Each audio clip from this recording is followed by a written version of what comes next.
dumating na easterlies ang dominanteng hangin na umiihip po sa malaking bahagi ng ating bansa, lalo na po sa silangan ng Luzon at Visayas. At meron pa rin pong intertropical convergence zone na nag-extend po sa may Mindanao at nakapalo po dyan ang dalawang banta ng sama ng panahon na ating binabantayan na nasa loob at labas ng ating area of responsibility. At base po sa latest update ng wind map, ang dalawang banta ng sama ng panahon na ito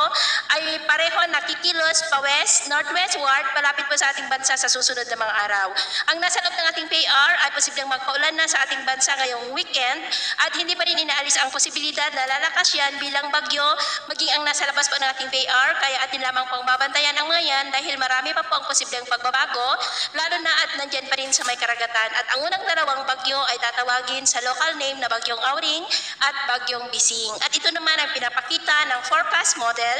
natin pong ginagamit hanggang po sa susunod na 2 linggo. At sa lagay ng ating panahon, ngayong madaling araw ay maayos naman ang panahon sa malaking bahagi ng ating bansa, pero may tsansa pa rin ng mga isolated rain sa ilang bahagi ng Quezon, coastal areas ng Aurora, Camarines Norte, Lobo, Marinduque, Palawan, Capiz, Cebu, Bohol, ilang bahagi ng Leyte, southern part ng Samar, Siargao, Mati, Zamboanga Peninsula, Sulu Archipelago at Sarangani. At mamaya po